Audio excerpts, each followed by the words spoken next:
Bom dia, graça e paz a todos da igreja, em nome de Jesus, amém? Bem-vindos de volta aos que estavam de férias. É muito bom estar de volta também depois do tempo de CTM. Eu saí daqui dia 2 de dezembro, a gente teve a formatura dos alunos de Libras, né?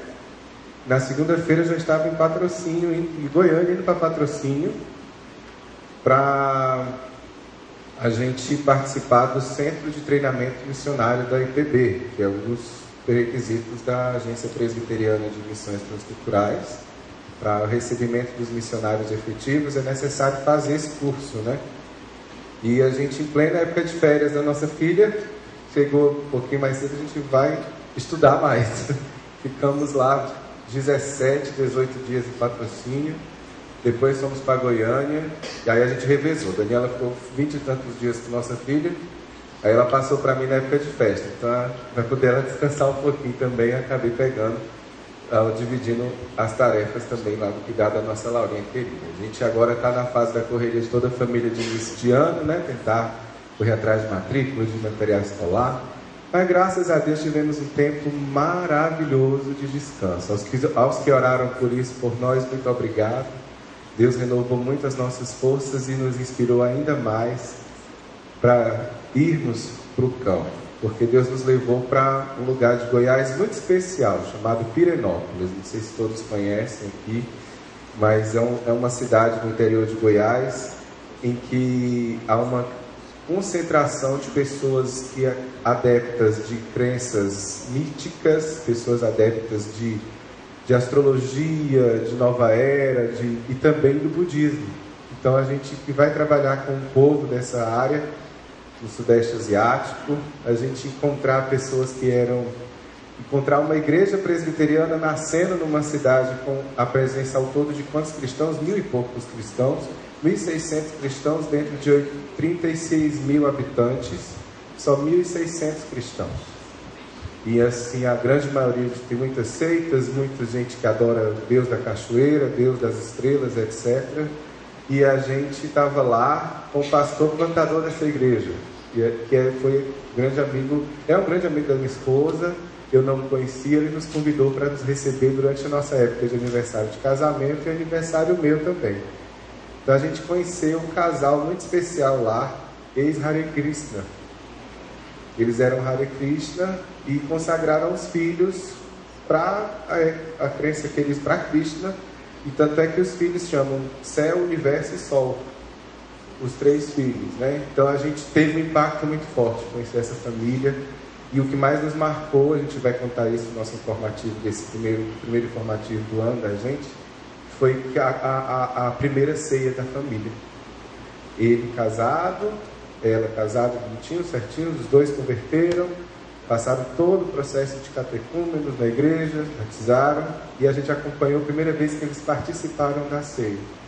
E a oração dela emocionada, dizendo: Deus, o Senhor sabe como eu era suja, o Senhor sabe com o que eu fazia, com aquilo que eu acreditava que era Deus, mas só o Senhor é Deus, só o Senhor me resgatou, só o Senhor é meu Salvador. Muito obrigado por ser e relembrar e fazer estar contigo, celebrando a memória do teu nome. Nossa, eu vi aquilo e disse: meu Deus, é isso que a gente quer da vida, é isso que a gente quer pra gente, é participar desse tipo de história. Então nos ajuda, Senhor, realmente aí, nessa nossa oração. A gente louvou muito a Deus de estar ali, acompanhando ao vivo isso. E é isso que a gente hoje também vai trazer para vocês, como família, primeira vez a dobradinha, Saulo e Dani. A gente vai apresentar para vocês um estudo hoje sobre a carta de Colossenses. Não tem nada combinado com Silvia, não, mas a gente vai fazer hoje um estudo com base em Colossenses, nesse domingo, agora dia 20 e no dia 27 também. E a gente tem pensado como é sério aquilo que a gente acredita, porque a gente tem que ter muito cuidado com aquilo que a gente acredita.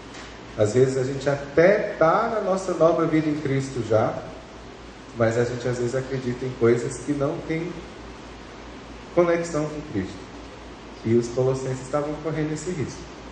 A igreja de Colossenses, a igreja de Colossos estava correndo esse risco. Então essa experiência também acaba ilustrando isso que a gente vai apresentar para vocês. A gente deixou o esboço com o Valmir lá em cima, esse Valmir vai projetar o esboço que vocês acompanharam conosco, e disse que ficaria à vontade aí para vocês. Então, a gente vai trabalhar nossa exposição de escola dominical de hoje e no domingo que vem, dia 20 e 27, dentro do texto de Colossenses. Hoje a gente vai falar mais da estrutura, do contexto, os objetivos da nossa aula, do nosso estudo, e vamos chegar até a parte do capítulo 2, do versículo 7, mas no domingo que vem a gente faz a conclusão do capítulo 2, capítulo 3 e 4 e vai fazer vamos trabalhar melhor a aplicação do conteúdo da carta. A gente vai trabalhar em cima das aplicações, tanto mais missionária, quanto também a parte mais teológica, dentro das nossas limitações.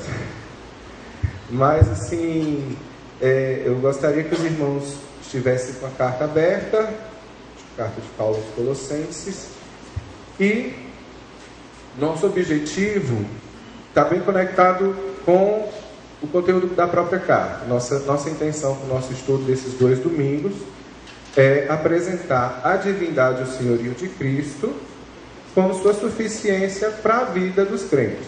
Então, assim, a partir da leitura, eu quero que fique claro bem isso em vocês. Cristo, só Cristo. Cristo é o suficiente. Cristo é o bastante. Ele é Senhor, Ele é Deus. E Ele também, só Ele já é suficiente para as nossas vidas. Então, na sequência, eu quero também apresentar para vocês a carta e a igreja de Colossos, bem como a conexão dessa realidade da carta com a realidade da gente hoje. Tanto da igreja de hoje, cuidado com o que está lá fora, tem que ter cuidado com o que está lá fora, coisas do tipo. Na sequência, a gente também quer apresentar as características vocacionais de Paulo, aplicando o exemplo dele em nós. Como Paulo se apresenta na carta, como ele defende alguns procedimentos na carta também, e como aplicar isso a nós. E por fim, a gente quer também apresentar uma espiritualidade militante. Calma, a gente vai explicar um pouco mais sobre isso a partir de Dani, e como de um entendimento como sendo uma resposta do crente à graça de Deus. Como é que a gente pode responder, qual deve ser a nossa resposta à graça de Deus por nós. Então, esse é mais ou menos a linha de trabalho que a gente vai ter com vocês nesse domingo e no próximo. Firme, presos ao texto, bem com base na leitura do texto. Cada capítulo que a gente vai lendo, a gente já vai trabalhando, para não ficar uma leitura muito extensa, e a gente já vai na sequência. Antes de fazer a leitura, já vou apresentar para vocês carta, contexto e destinatário, e também quem foi o carteiro dessa carta, tá certo? E na sequência a gente segue na leitura, com Daniela já fazendo tanto a leitura quanto a análise do texto. Combinado? Nós vamos até 11h20. Aí eu te abro para perguntas até 11h30, no caso, se vocês tiverem assim necessidade. Então, a carta de Colossenses, assim, eu estava meditando e vendo sobre por que seria interessante trazer isso para vocês. Ela tem algo que chama muita atenção para mim, que é em relação a essa aplicabilidade com a igreja no contexto onde ela está inserida também. A gente tem que estar muito preocupado com isso, como igreja. Temos cuidado de saber onde estamos inseridos e os benefícios e o que a gente deve estar atento ao local onde a gente está inserido. Isso é o que talvez chame mais atenção, porque que essa carta é importante também para nós hoje, né? E na sequência, uma coisa que me atrai também é que eu tinha muita facilidade de pegar cartas curtas que tinham uma aplicação bem direta para mim como leitor. Eu li, nossa, que legal, falou comigo. São as cartas mais pastorais, Timóteo, Tito e tal. Mas eu confesso que eu não tinha, às vezes, um entendimento da aplicabilidade de uma carta feita com o destinatário que não era eu, que era para ser lida para o povo da igreja realmente, né? No caso, a igreja de Colossos. Eu ficava, nossa, mas como eu fazer a ligação disso? E essa carta é uma carta bem clara nesse sentido. O destinatário dela é realmente a igreja. fala à igreja de Colossos, né? Aos crentes em Colossos. E essa é uma carta que foi escrita num contexto muito específico. Ela foi escrita na prisão. Ela é chamada de carta de prisão. Por quê? Porque ela foi feita enquanto Paulo estava preso. Ela foi redigida, né? E lá, quando Paulo estava preso, há estudos que dizem que foi quando ele estava preso em Roma. E ela foi feita junto com outras duas cartas. A carta de Filemon e de Efésios.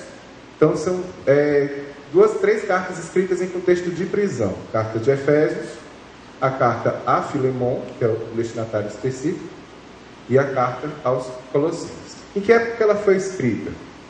Ela foi escrita em torno de 60 depois de Cristo, quando Paulo já estava preso e prestes realmente a ser morto, né, pelo Império Romano.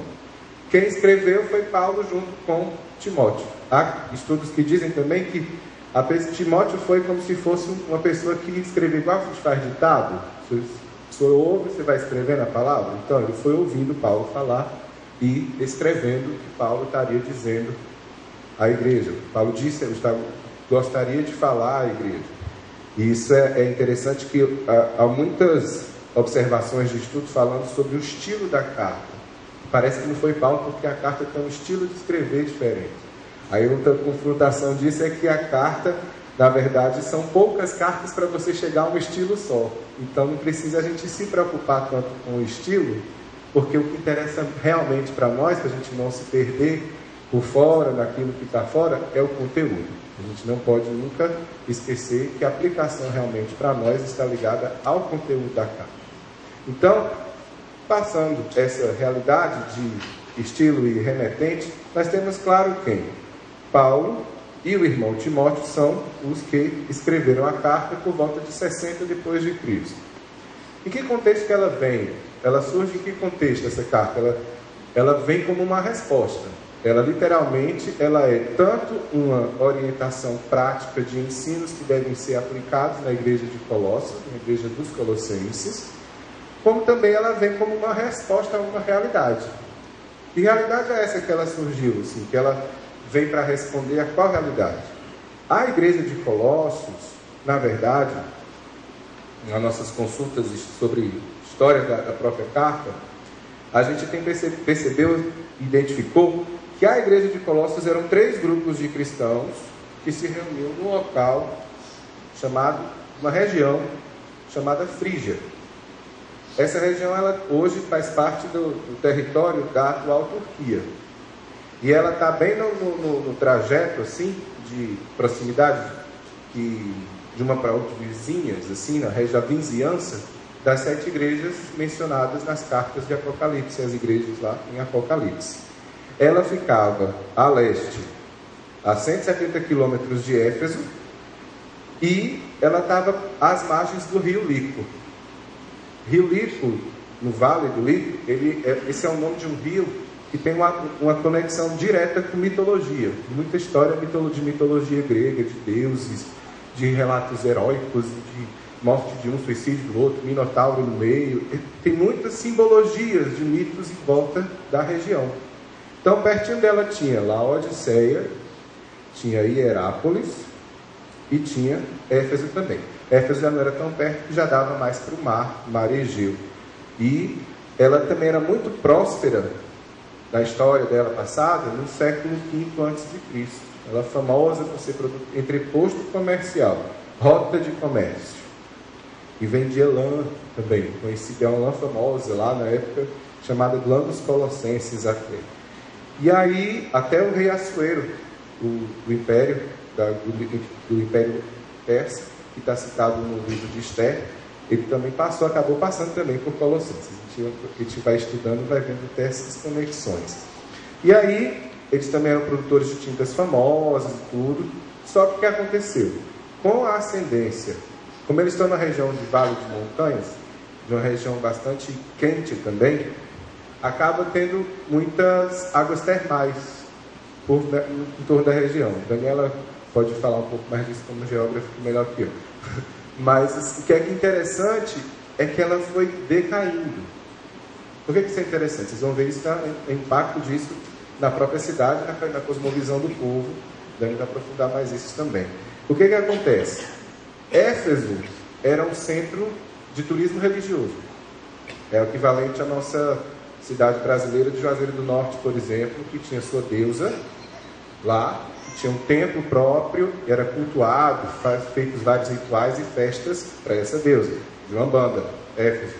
Da outra banda, perto da cidade também, tinha as cidades turísticas pela natureza, parte do turismo ecológico, que eram as Caldas Novas deles, as Caldas Novas deles, enfim, que era Hierápolis e a Odisseia, conhecidas pelas águas termais, que não eram nem frias, nem 100% quentes.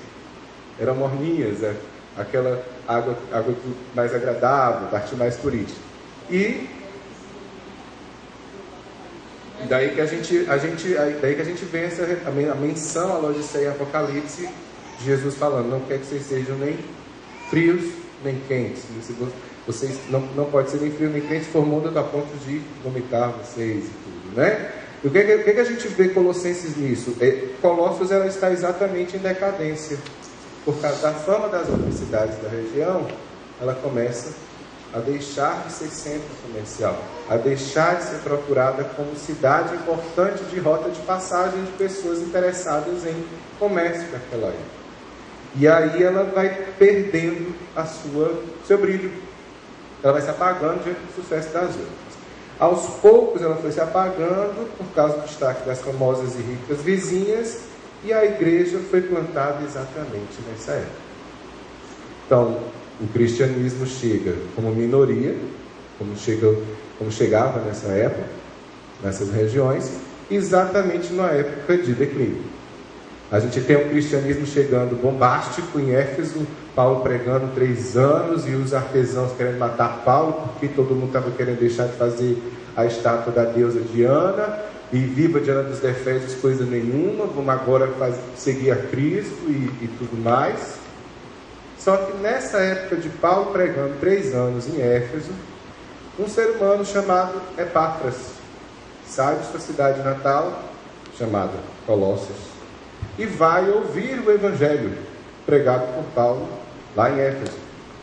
Nesse que ele ouviu, durante esse tempo, acredita-se que ele, em resposta ao que Deus fez com ele, a partir do contato, do acesso, de ser apresentado ao Evangelho, ele volta para Colossos e expõe tudo aquilo que ele ouviu. Nessa exposição de tudo aquilo que ele ouviu, ele começa a ser o verdadeiro plantador ali da igreja de Colossos. Ele começa a ser um servo de Deus ali, plantando a igreja de Colossos. Mas passou um tempo, esse tempo que passa de implantação da igreja, acontece diversos conflitos ligados à questão de doutrina, de regra de fé e prática, como é que estava sendo exercitada a fé deles, a prática cristã deles estava sendo afetada pela realidade da cidade, que tinha uma tendência forte chamada heresia de Colossos, que a gente vai abordar aqui no nosso estudo, e vendo tudo isso, esse contexto tipo, o mundo tentando chegar a ponto de parecer absorver a igreja, parecer tentar encobrir a igreja com todas as suas práticas divergentes de Cristo, ele corre para pedir ajuda. E pediu ajuda para quem? Para quem ele ouviu. Foi lá falar com o professor, de uma certa forma. Foi procurar o seu tutor. Foi até onde Paulo estava preso e o visitou, reportando os conflitos da igreja no campo doutrinário. E então, em resposta ao que ouviu, Paulo, ao invés de apenas descer a lenha, como diz na minha terra, ele vem trabalhando algumas coisas ligadas ao entendimento da vocação da igreja, da identidade da igreja e como era importante a gente não se desviar da suficiência de Cristo e da soberania de Cristo e também da divindade de Cristo.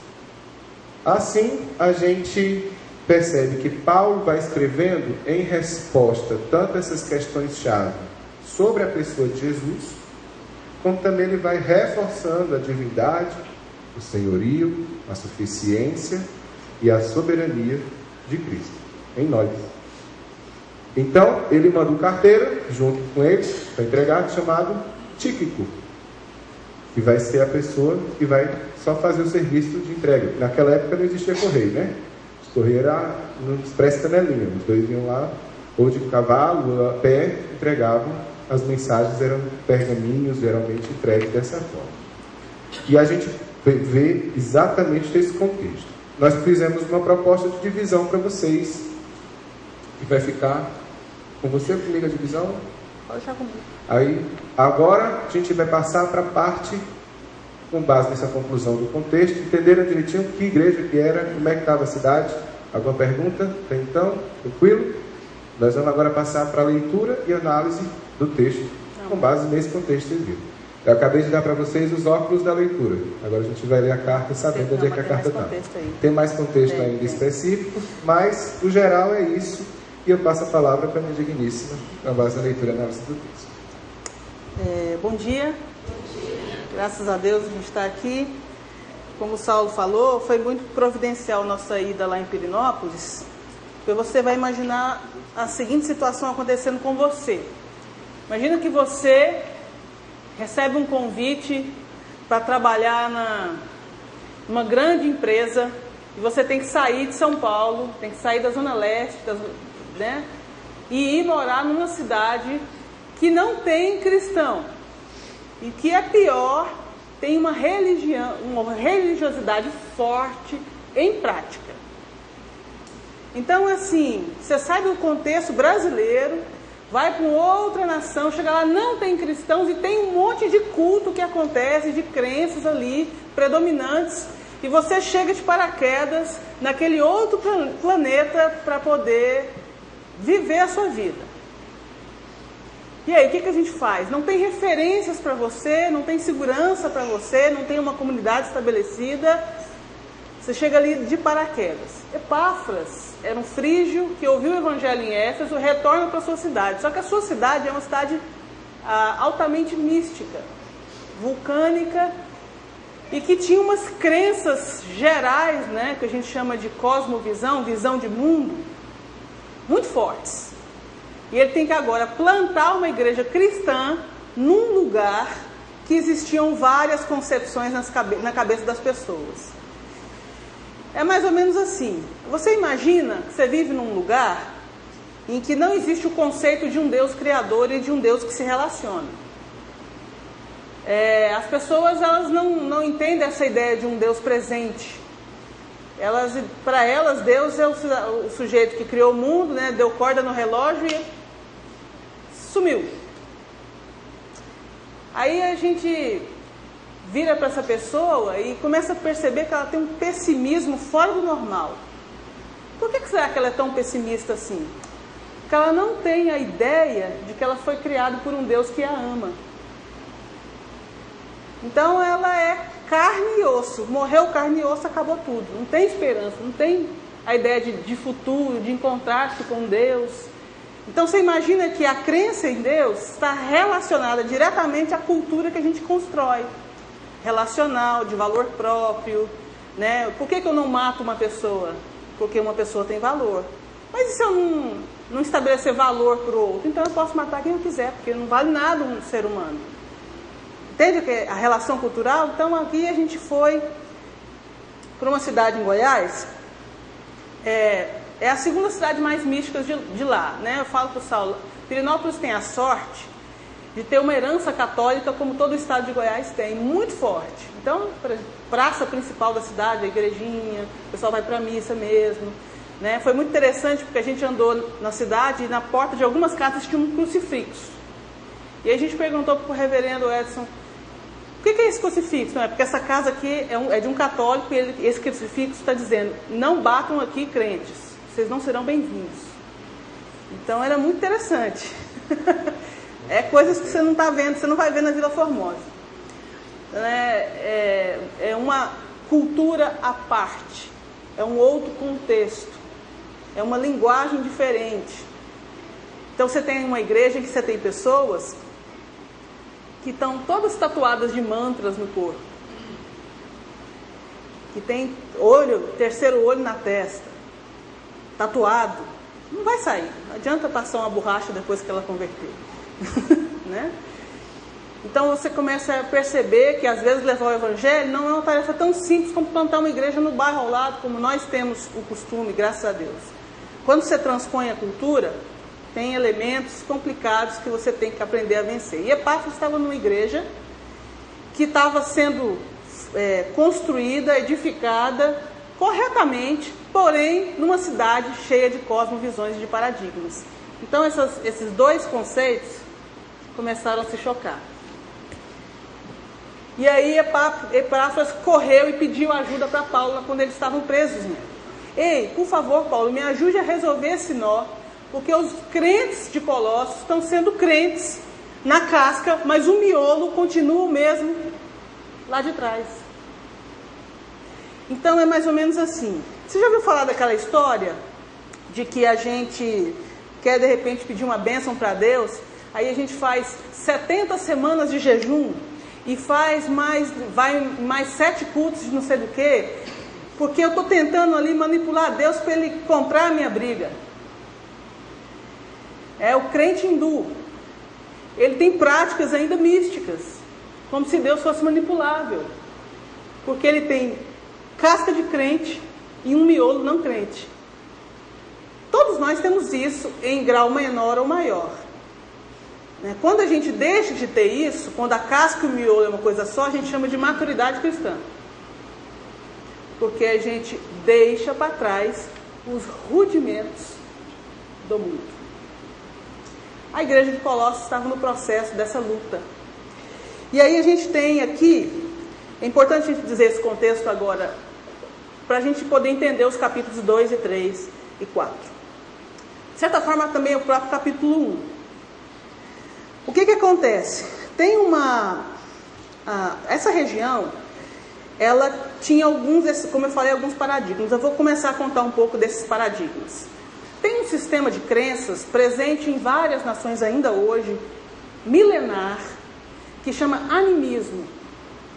Animismo é o seguinte, é quando você imagina que o mundo é mau, que a matéria é má, que este mundo que nós temos aqui ele é mau, que o mundo bom é o mundo dos espíritos. Então o nosso corpo ele é considerado nesse sistema de valores o cárcere da alma. É uma prisão. É matéria, coisa má. E o que é bom é aquilo que é espiritual. Essa ideia a gente também chama de dualismo na filosofia, dualismo ontológico, né? Dois mundos que coexistem e que se confrontam. Então o mundo da matéria e o mundo dos espíritos.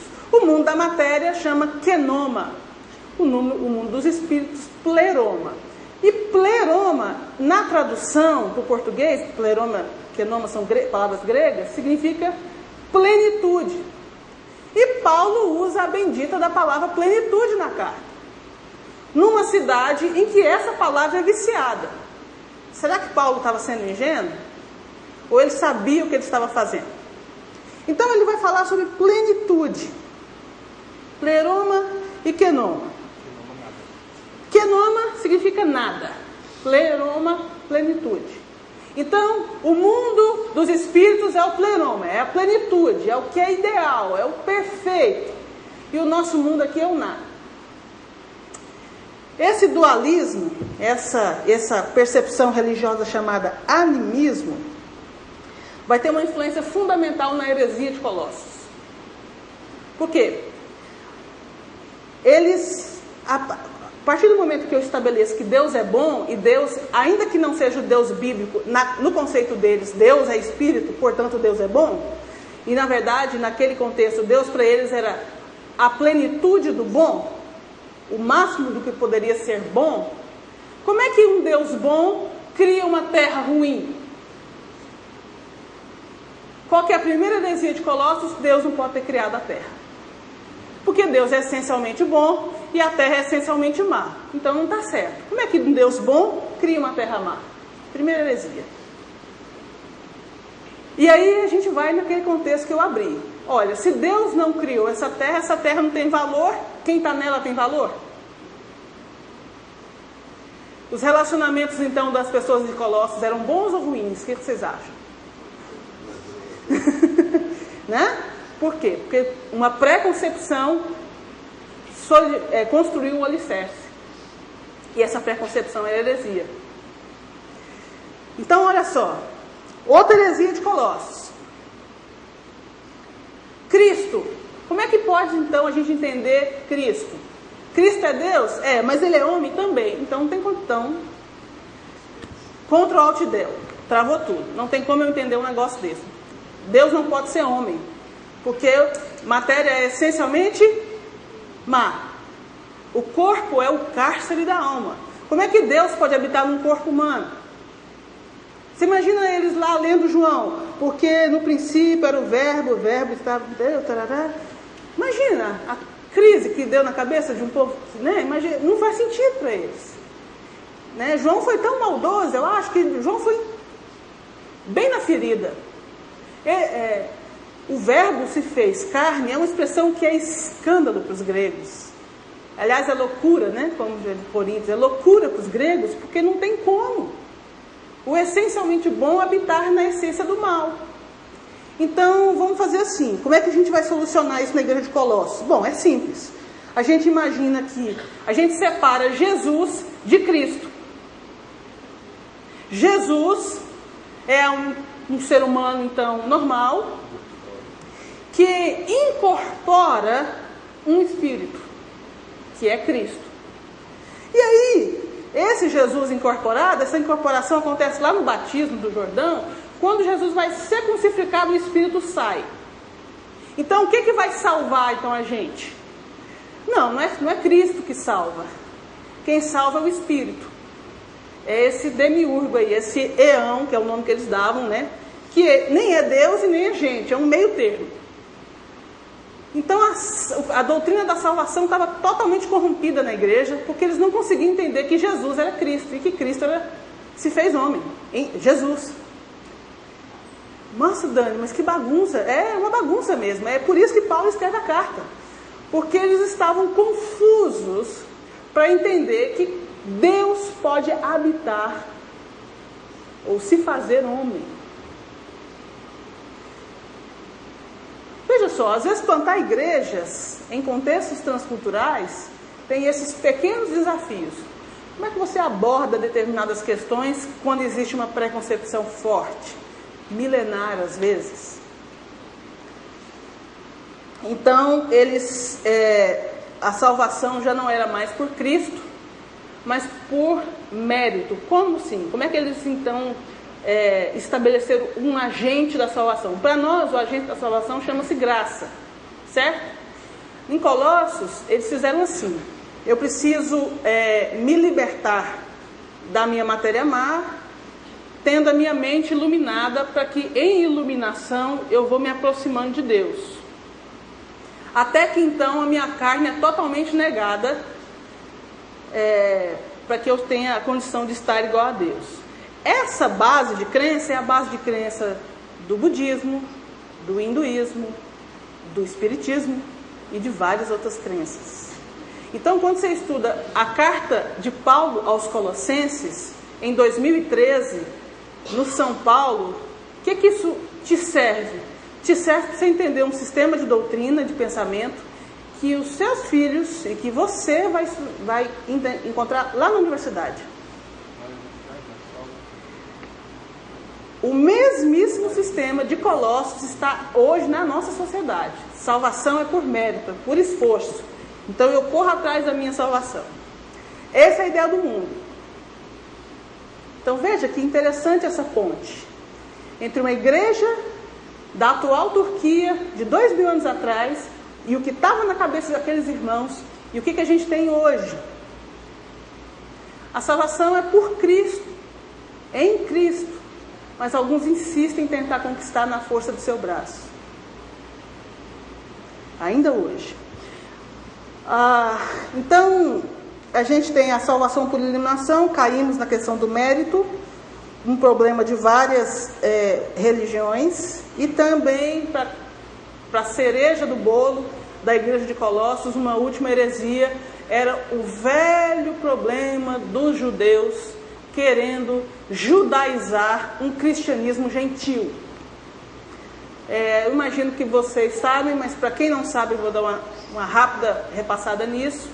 Você tem Pedro e Tiago plantando igrejas depois da morte de Cristo, depois do Pentecoste, né, que nós vemos em Atos e vemos as epístolas deles.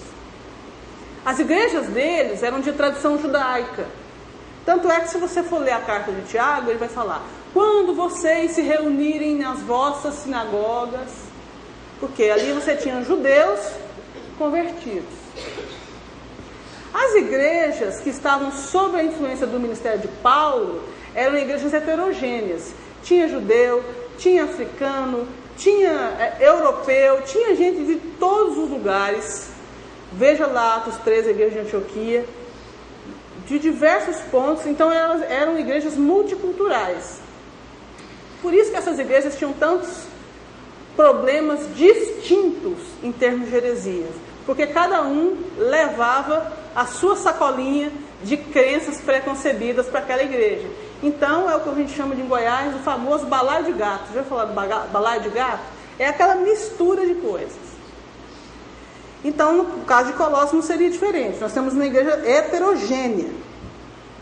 E aí o que acontece?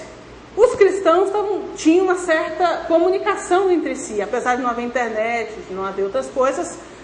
Cristãos, era comum que cristãos viajassem entre uma cidade e outra e pregassem o evangelho, ou também por motivação comercial, de trabalho. Havia uma conexão, um link. E os judeus convertidos ficavam absolutamente chocados em ver um cristianismo que tem como base o judaísmo sendo praticado por gentios sem que eles mantessem os costumes, né? Os 613 mandamentos do judaísmo. E aí a gente tem um conflito entre algumas igrejas, em particular você vai ver Paulo lutando e questionando algumas posturas judaizantes. Mas não precisa circuncidar, porque a circuncisão agora é no coração. O que é isso? Não precisa fazer isso mais, vocês estão livres. Né? Você não vê isso nas cartas? Uma disputa ali teológica entre circuncisão, comer carne. Ok. Então o nosso pobre do Epáfras volta para a sua cidade e vai plantar a igreja. Um misticismo incrível. Agora, você imagina um povo de concepção mística, em que existem vários deuses, várias forças, hierarquias, morando numa cidade em que as águas, de uma forma que eles não sabiam explicar, porque não havia ciência para isso o suficiente, em que algumas águas eram frias e outras eram quentes. Se tudo era movido por espíritos. Você imagina um povo que morava num lugar desse e de repente vê um vulcão soltar fumaça. O que é essa fumaça? É claro que tudo isso não eram demônios, eram espíritos, eram entidades. Então eles tinham que ir lá e fazer uma determinada dança, e fazer uma festa de lua nova, e fazer não sei o que, para poder aplacar a ira dos deuses, porque eles de repente hoje acordaram de mau humor. E tem gente presa nessa cadeia até hoje. Animismo. Um Deus impessoal, de temperamento explosivo, em que eu preciso oferecer sacrifícios para ele se agradar de mim. E aí a gente tem então Paulo escrevendo essa carta. Nós vamos entrar na carta. Nós vamos dividir hoje, como o Saulo falou, até o verso 7 do capítulo 2, mas a gente tem 5 divisões básicas aqui, que depois você vai receber o estudo direitinho, nós vamos passar para vocês. Mas basicamente você tem a saudação, você tem uma oração e ações de graças de Paulo. Nessa oração você vê algumas das suas expectativas em relação à igreja, né? Assim como a gente ora pedindo coisas específicas, Paulo está orando aqui e nós estamos vendo o que ele está pedindo em relação à igreja a Deus. Aí nós temos, o tempo todo, o tom da carta é como se Paulo estivesse dando aula de Bíblia. Então, o tempo todo ele está afirmando pressupostos da fé cristã, pressupostos bíblicos. Todo o tempo, ele está ensinando, porque havia muita confusão ali. A carta foi escrita, Epáfras estava com ele na cadeia, olha, a situação da igreja lá é essa, por favor, prepare um material para eu poder enviar a eles, porque eles são confusos. Então, Paulo está escrevendo como um professor, como um mestre, para corrigir um problema pontual. Nós vamos identificando o problema a partir da resposta de Paulo ao problema. Aí nós vamos montando o quebra-cabeça. Porque cartas no Novo Testamento é como aquela conversa de telefone que você está do lado de uma e não está do lado do outro. Então você acompanha a conversa aqui e você tem que presumir o que o outro está falando, né? Pelo tom da conversa aqui. Então é por isso que não é tão simples às vezes. Mas essa carta é fácil. Se até eu entendi, qualquer um entende. Essa aqui é mamão com açúcar. Então, saudação, oração, e aí nós temos o credo do apóstolo Paulo, né, as suas afirmações teológicas. Primeiro, ele vai fazer isso falando do seu próprio coração. Do verso 13 ao verso 23, ele põe para fora o coração do homem Paulo de Tarso. Depois do verso 24 ao 29, ele vai falar sobre o ministério dele, sobre o seu chamado, sobre sua missão, sobre quem Deus o torna a partir de Cristo. E aí ele vai falar, por fim, a partir do verso 2, da prática apostólica em si, da correção do problema, do ensino das Escrituras, né, da necessidade de se entender o cristianismo na sua essência, de abrir mão de crenças falsas, de mentiras, de sofismas. E aí a gente chama isso aqui de prática apostólica, ou praxis apostólica. E é exatamente esse o nome do livro de Atos dos Apóstolos, prática apostólica, né? O nome original dele, que é a ideia da ação ministerial em si, né? Da prática do ministério. E aí nós vamos então ver Paulo saudando uma igreja em crise da seguinte forma. Você pode acompanhar aí, capítulo 1, verso 1. Paulo, apóstolo de Jesus Cristo por vontade de Deus, e o irmão Timóteo, aos santos e fiéis. Em algumas cartas ele se resume a dizer aos santos. Na igreja de Colossos ele adiciona fiéis. O olhar de Paulo não é um olhar de condenação, é um olhar de instrução.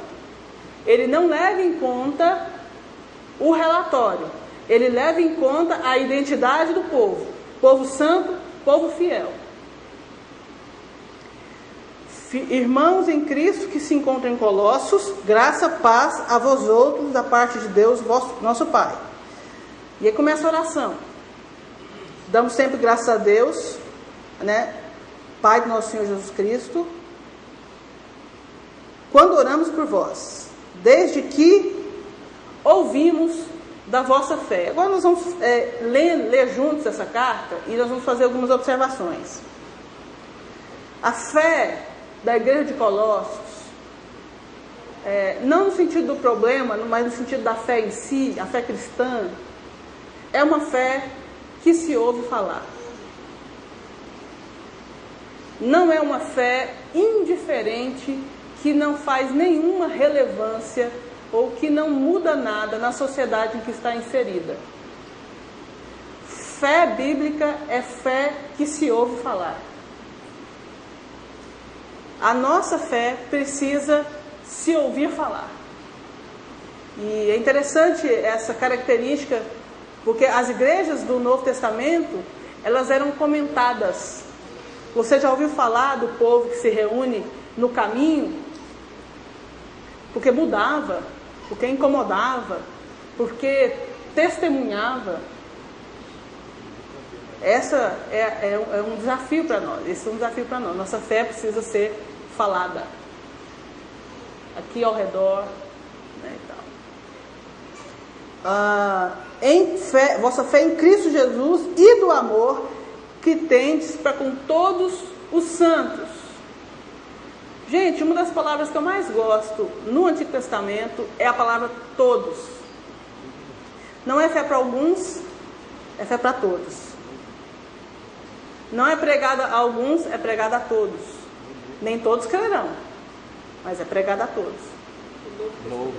Novo Testamento, falei antigo? Não foi mal. Todos no antigo é outra conotação, né? Todos era mais complicado. Vamos lá. O amor que tende para com todos os santos por causa da esperança que vos está preservada nos céus, da qual ouvistes pela palavra da verdade do Evangelho. Agora, vocês imaginam que um povo sem esperança agora tem uma esperança pelo Evangelho? Né? Uma vez uma amiga estava me contando, ela estava evangelizando um monge budista na Ásia. E no budismo tem um princípio que diz que nos últimos tempos, no Hare Krishna também tem, a gente perguntou para o casal lá, nos últimos tempos um homem virá com um livro nas mãos falando da verdade. Coisa tremenda, né? E aí ela, para tentar com uma primeira abordagem com esse monge, ela chegou para ele e falou: é verdade que existe no budismo isso, isso e isso? E ele falou: é verdade. E aí ela perguntou: então, qual a sua expectativa para esse futuro? Ele falou assim, ela tomou susto, né? Brasileira? Nenhuma. Ela falou: como assim? Você não tem expectativa de futuro? Ela: não. Ele: não. Para que pensar em futuro? Não existe sentido nenhum no futuro, como não existe sentido nenhum no presente.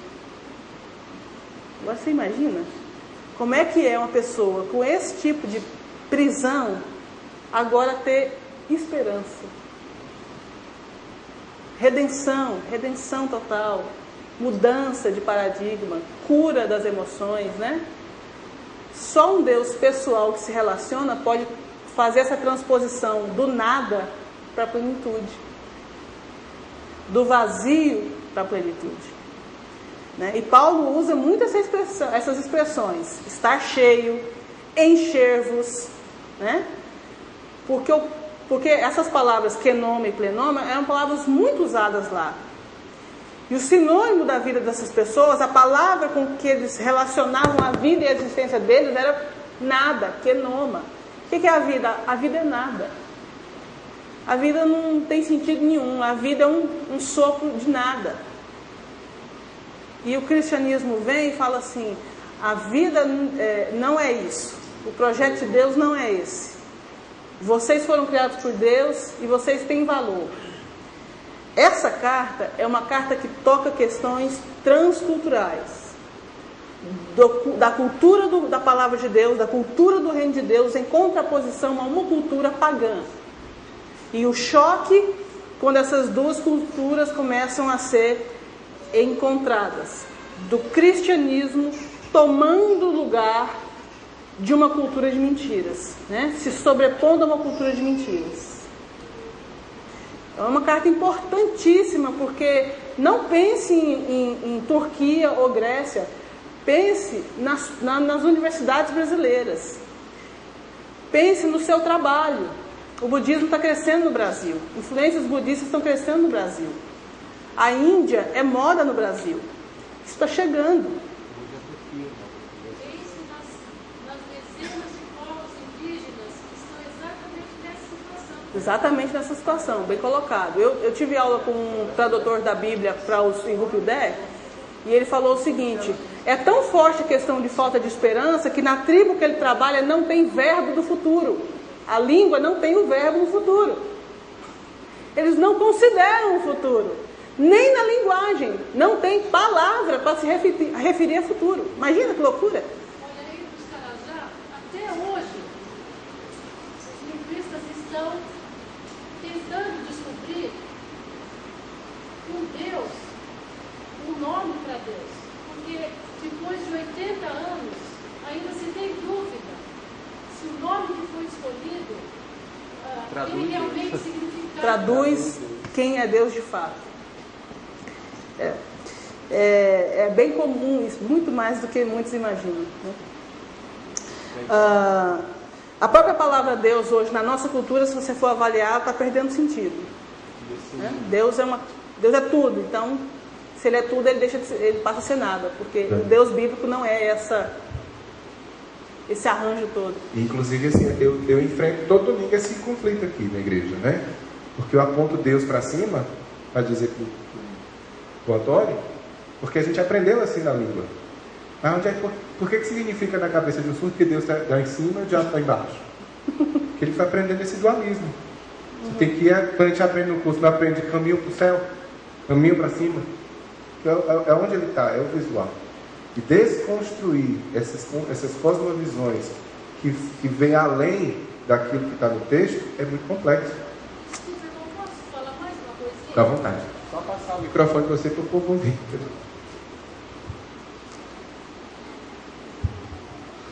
Olha, irmãos, há um ano atrás, quando eu estava na aldeia, o movimento entre os missionários era verificar se a palavra que foi usada para traduzir o nome de Deus poderia ser mudada para dar um sentido melhor para eles. O primeiro linguista que estudou a língua e está traduzindo a Bíblia, há uma regra em linguística que diz que você tem que aproximar, quando eles não têm uma palavra, você tem que achar uma palavra parecida com a língua do país. Então, o linguista usou a palavra Deushu para Deus. E depois de muitos anos, havia dúvida se podia continuar com essa ou não. Então eu estou dando aqui o testemunho do Marcos, o pastor Carajá, que faleceu ano passado. Vocês se lembram dessa época, né? Então, com muita conversa com ele, os linguistas falaram, mas vamos arrumar um outro nome para Deus, Marcos? Será que pode ser tal nome? E citaram um nome parecido com um Deus deles lá. Aí o Marcos, amadurecido na fé, uma bênção, disse assim, não, vamos deixar mesmo Deushu, porque Cananchué não é um Deus bom, ele faz coisas erradas, e o nosso Deus é um Deus perfeito.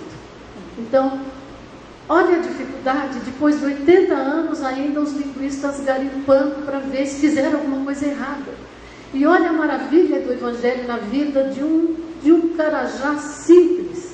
Ele decidiu pelos linguistas que tinha que ficar aquele nome mesmo, porque era um nome diferente da cultura dele, porque ele já tinha provado na vida dele que esse Deus é diferente de qualquer outro Deus que ele poderia encontrar na cultura dele. Amém. Só para ilustrar, obrigada. Amém. Bem colocado, porque a questão do caráter é o que está em jogo aqui na igreja de Colossos, e que nós somos assediados todos os dias, é ter uma ideia, uma imagem do caráter de Deus desfigurada, né, de um Deus como esses deuses que eles estão crendo aqui, da confusão entre um e os outros. E uma das partes fundamentais do ministério dos apóstolos era esclarecer essas confusões. Por quê? Porque se eu tenho uma base errada de crença em Deus, a minha relação com Ele vai ficar totalmente deturpada. Se o pressuposto, se a raiz não é boa, o desenvolvimento dessa fé não vai dar em coisa boa. Então você vê no verso 6, ele está falando do Evangelho, que chegou até vós, como também em todo mundo. A ideia, um Evangelho que está circulando entre os povos, por meio da igreja primitiva. Está produzindo fruto e crescendo, tal acontece entre vós desde o dia que ouvistes e entendestes a graça de Deus na verdade, segundo fostes instruídos por Epáfras, nosso amado conservo, quanto a vós outros, fiel ministro de Cristo, o qual também nos relatou do vosso amor no Espírito. Então veja, a igreja de Colossos, a gente não pode dizer que ela era só heresia. Ela era uma igreja saudável, ela era uma igreja frutífera. O problema é que no meio de tudo isso, haviam pequenas raízes de heresias brotando na comunidade. E é importante a gente não subestimar o poder destrutivo de uma heresia dentro de uma comunidade. Às vezes tem alguns irmãos que... sim, só um minutinho. Tem alguns irmãos que pensam assim, mas isso é uma besteira, isso é um detalhe, a gente não precisa se importar com isso. Mas heresia corrói a igreja. Então, enquanto o microfone chega, então veja agora, nós estamos vendo uma igreja começando a olhar para a eternidade, começando a pensar num evangelho que está sendo pregado a todo mundo, começando a criar identidade cristã. A respeito do que vocês falaram do que foi falado com as universidades, há uma coisa que está acontecendo, eu acho que para a glória de Deus, nós estamos tendo mudanças do jeito de pensar do brasileiro. O brasileiro está cada vez mais... a palavra de Deus tem sido disseminada no Brasil, independente da gente criticar a forma ou não. Mas uma coisa que se percebe muito entre os intelectuais é que tem aumentado a quantidade de pessoas que têm defendido o ateísmo puro e simples nos meios intelectuais. E, de uma certa maneira, isso também acaba sendo, o que a gente pode falar que é uma coisa negativa, acaba sendo uma coisa até positiva, porque está incomodando tanto a pregação do Evangelho de Cristo, que outras pessoas estão simplesmente partindo não para a ideia de que existe um Deus bondoso, mas simplesmente que não existe Deus, porque não conseguem admitir a realidade de que existe um Deus de amor, de que existe um Deus cristão, do Deus cristão, e isso está provocando muita coisa, muita mudança. A gente verifica até mesmo isso, que hoje em dia, antes você ainda tinha uma religião, agora a moda é não ter nada. É interessante também, eu vejo pela seguinte perspectiva, talvez o ateísmo, especialmente um ateísmo recente, crescente, como esse que você menciona, ele talvez seja a negação ou a falta de aceitação numa imagem de Deus pregada hoje, que é uma mistura de juiz com banqueiro, né? O Papai Noel, o grande Papai Noel. Então, alguns intelectuais, sabendo que Deus não pode ser isso, ainda que eles não o conheçam pessoalmente, preferem negar que Deus possa existir, porque se Deus é isso não pode existir. Ou seja, o evangelho bíblico vai encontrar um caminho aí. Deixa eu só fazer um reforço aqui em relação a isso, que é muito claro na carta de Colossenses, desde o começo dela, haver um reforço fortíssimo da identidade saudável da igreja, e você pode na hora relembrar de um texto do Antigo Testamento nas Lamentações de Jeremias. Quero trazer à memória aquilo que me dá esperança. Eu vejo muito Paulo fazendo isso, trazendo à memória da igreja esperança, para conseguir se manter firme, cristã, em meio a um mundo que tenta se sobrepor a ela, com tantas heresias da porta para fora, lançando sementinha para tentar ver se pega da porta para dentro, né? Silvia. Tranquilo. Eu vejo hoje em dia a questão, por exemplo, às vezes não é nem a negação de que Deus existe, mas de que Deus aceita tudo que eu faço. Então eu estou bem, então eu sou uma pessoa feliz, e tudo aquilo que me traz alegria, me traz prazer, Deus, Ele aceita. Então, por exemplo, é uma forma de... eu vejo Deus em tudo, porém, aquilo assim, eu faço tudo o que eu quero. Sou eu quem... Eu tenho as minhas ideias, os meus desejos, e na minha cabeça, Deus aceita tudo aquilo que eu faço. Então, estou de bem. Eu não preciso estar dentro até mesmo de uma igreja, ou ter uma religião, uma convicção. Para mim, Deus é bom. Eu não concebo essa ideia de que exista um inferno, coisa do tipo. E eu acredito também, acho que a gente está... Isso se proliferando bastante. Você tocou num ponto-chave. É porque a gente está no Brasil, e o Brasil tem uma herança católica, tem um cristianismo no ar, tem a ideia de um Deus. Mas isso que você colocou, quem aqui já viu pessoas com essa mentalidade? Sabe qual que é a diferença dessa mentalidade com a mentalidade de Colossos? Nenhuma. Porque é o seguinte, o que eles estão fazendo aí nessa geração agora é também tirando um caráter pessoal de Deus. Deus passa a ser um conceito, uma força. Eu sou muito amiga desse Deus, porque Ele é joia e eu sou fã dele e Ele me ajuda muito nas minhas coisas e tal. Mas veja, não é um Deus que me chama pelo nome, que diz que eu devo andar em santidade, que não é um Deus pessoal, é um Deus conceitual. Então a gente pode viver, pode até de repente vir na igreja, mas ter uma relação com um Deus impessoal, que não fala comigo, que não me ouve oração, que não me exorta, que não me repreende, que não me dá uma regra de fé e prática. É um conceito. O famoso é uma força. Ora, o que é o que nós temos em Colossos? Uma força.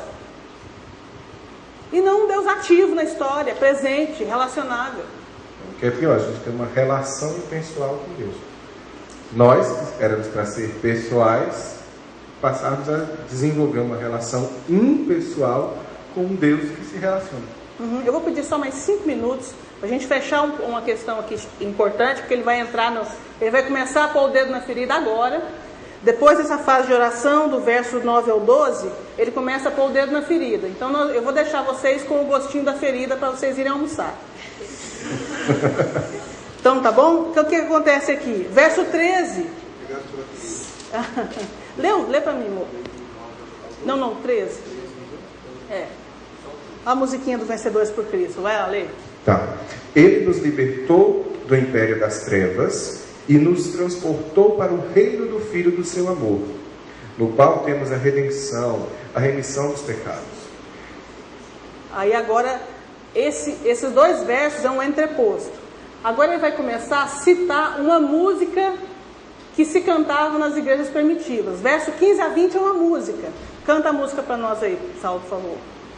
Este é a imagem do Deus invisível, o primogênito de toda a criação, pois nele foram criadas todas as coisas, nos céus e sobre a terra, as visíveis e as invisíveis, sejam tronos, sejam soberanias, quer principados, quer potestades, tudo foi criado por meio dele e para ele. Ele é antes de todas as coisas, nele tudo subsiste, ele é a cabeça do corpo, da igreja, ele é o princípio, o primogênito de entre os mortos, para em todas as coisas ter a primazia, porque aprove a Deus que nele residisse toda a plenitude, e que, havendo feito a paz pelo sangue da sua cruz, por meio dele, reconciliasse consigo mesmo todas as coisas, quer sobre a terra, quer nos céus. Aí. Olha só, gente. Então nós temos um conceito de hierarquia aqui, certo? Jesus não pode ser Deus, porque ele é homem. É tudo impessoal. O que Paulo vai falar? Que Cristo é a imagem do Deus invisível. Com isso ele está dizendo o seguinte, que Cristo é aquilo que se pode conhecer ao máximo da divindade. Como assim? Ele está dizendo que Deus virou gente. Ele está dizendo que a divindade, essa divindade aqui, se torna pessoa. Portanto, ela é relacionável comigo e com você. Ele é a imagem do Deus invisível, o primogênito de toda a criação. E agora, para deixar o pessoal maluco, nele reside a plenitude, olha o pleroma, Deus reside a plenitude da divindade. Então, essa crença de que mundo mal, mundo bom, gente, isso é furada. Vocês não estão entendendo o Evangelho. Jesus é o Evangelho. Ele é a imagem do Deus invisível. Paulo se contrapõe diretamente à heresia dos Colossenses. Então ele faz isso, olha que incrível, citando uma música. Ele não elabora uma exegese, cita uma música. Ele é a imagem do Deus invisível, primogênito de toda a criação. Continue aí, amor, por favor. Verso 16. Pois nele foram criadas todas as coisas, nos céus e sobre a terra, as visíveis e as invisíveis, sejam tronos, sejam soberanias, quer principados, quer potestades. Tudo foi criado por meio dele e para ele. Tá bom. Ele é antes de todas as coisas, nele tudo subsiste. Exatamente. Então, olha só, a matéria má, nele foram criadas todas as coisas. Nele tudo subsiste. Não existe um átomo que para existir não existe em Cristo. Então, olha só o poder da verdade para transformar a nossa cosmovisão. Né? Vamos almoçar e a gente continua domingo que vem. Obrigada. E ele é verdade, é uma pessoa e a gente pode conhecê-lo. Isso, para mim, ser pessoa e ser conhecido é o melhor de todos. Deus abençoe e até domingo que vem.